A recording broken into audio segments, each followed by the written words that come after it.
Can you believe me if I say that the plane never landed? Unfortunately, that's the reality. And this is the story of Pakistan Airlines 8303. On May 22, 2020, a Pakistan International Airlines (PIA) Airbus A320 aircraft was operating flight PK8303 from Lahore to Karachi. It was a scheduled service that reached the airport. It was the moment where it was supposed to land, but sadly it ended in tragedy when it crashed in a residential area during landing. But what happened exactly? Let's dive deeper into this tragic event of Pakistan International Airlines Flight 8303. Consider me as your pilot for a moment.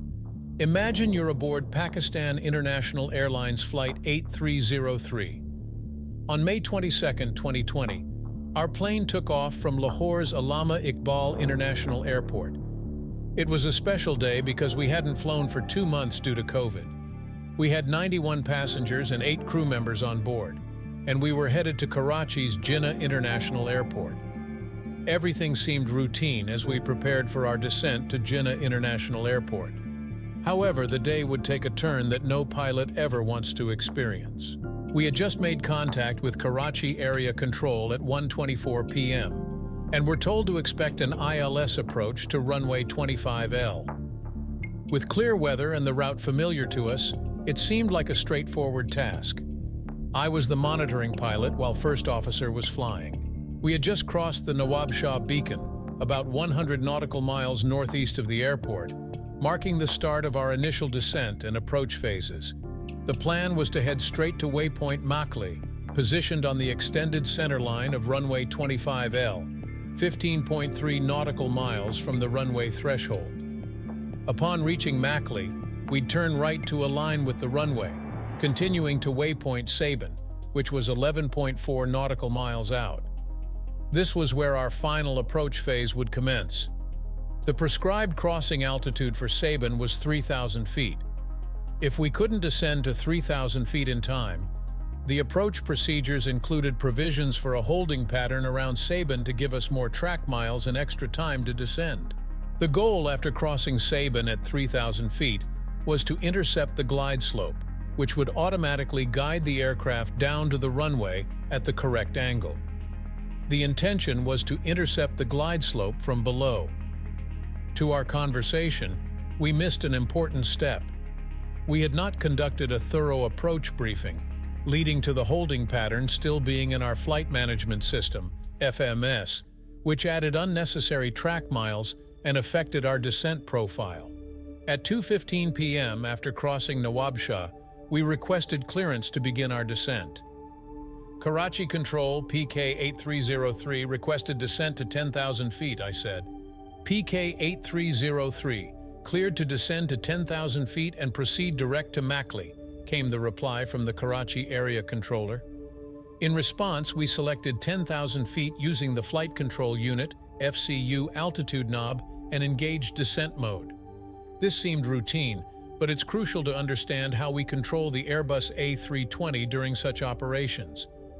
For our approach to runway 25L, the default flight plan included a holding pattern at Sabin, which added 23 track miles to the approach. This extra distance allowed more time to descend to 3,000 feet, permitting a slower rate of descent before reaching Sabin. The holding pattern was indicated on our navigation displays by a white curved arrow at Sabin, and the word "hold" in the text description of the flight plan on the multifunction control and display unit. However, we didn't intend to carry out the holding pattern, probably because there were no constraints preventing us from descending early enough and fast enough to reach Sabin at 3,000 feet on the first pass. In this case, we should have used the multifunction control and display unit to delete the holding pattern from the flight plan, causing the FMS to recalculate the descent profile. Unfortunately, this was not done, nor was the discrepancy detected because we never broke off our off-topic conversation to conduct an approach briefing, which would have included a cross-check of the FMS flight plan. Unaware of the developing problem, we accepted an ATC clearance to 5,000 feet at 2:18 p.m., still proceeding toward Makli. Moments later, Karachi Area Control instructed us to contact Karachi approach on a frequency of 125.5, which we did not acknowledge. In the cockpit, we were still engaged in non-pertinent conversations, resulting in Captain Gul mistuning his radio to 126.5 instead of 125.5, apparently without noticing.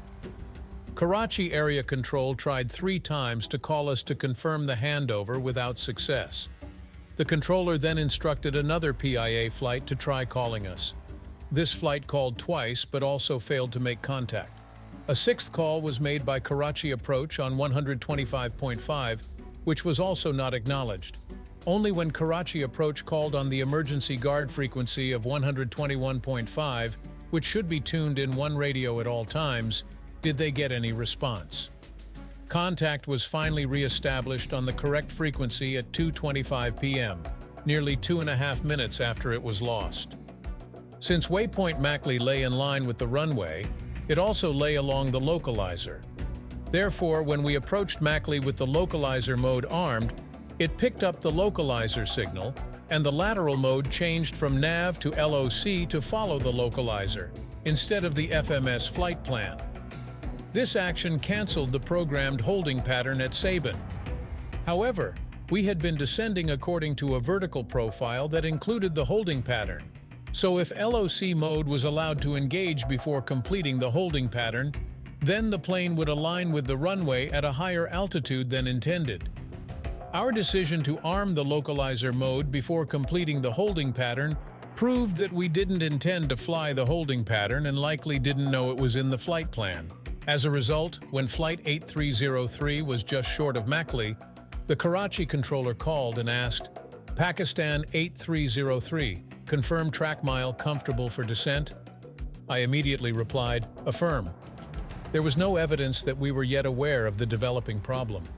Seconds after his radio call, however, I apparently thought to check the FMS, causing him to suddenly realize that something was wrong. He exclaimed, "What has happened? Stop! Stop! Oh no! Take out the hold! Take out the hold! Take out the hold!" First officer immediately deleted the holding pattern from the flight plan, but this had no effect because the autopilot was now following the localizer, not the flight plan track. He said, "Hold taken out. Should we report this happening?" "No," I responded. "This could be due to hold. Tell Karachi Approach that we're established on localizer." He did not articulate any specific plan to correct our excessive altitude, nor did we discuss exactly how high we were, or what kind of profile would be required to get back on course. At this point, the prudent action would have been to disengage LOC mode and enter the holding pattern at Sabin to lose altitude. But someone on the flight deck apparently thought he had a better idea, because at 2:30 p.m., one of us changed the vertical mode in the FCU to open descent.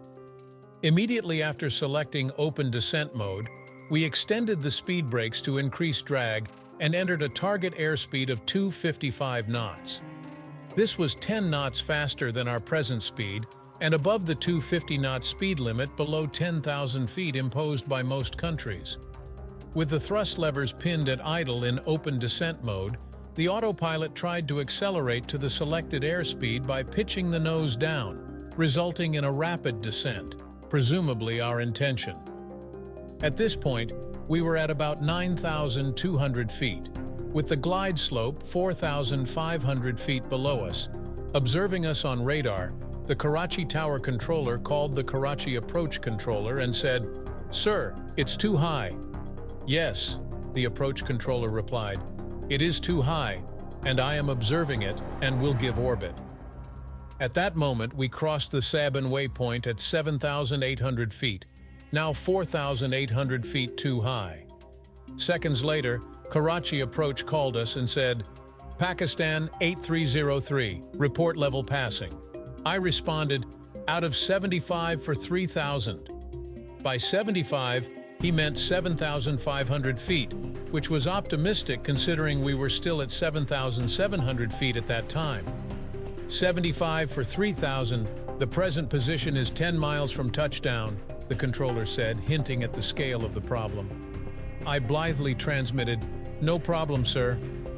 At that moment, Still at an altitude of 7,400 feet, one of us extended the landing gear without any call-out or cross-check.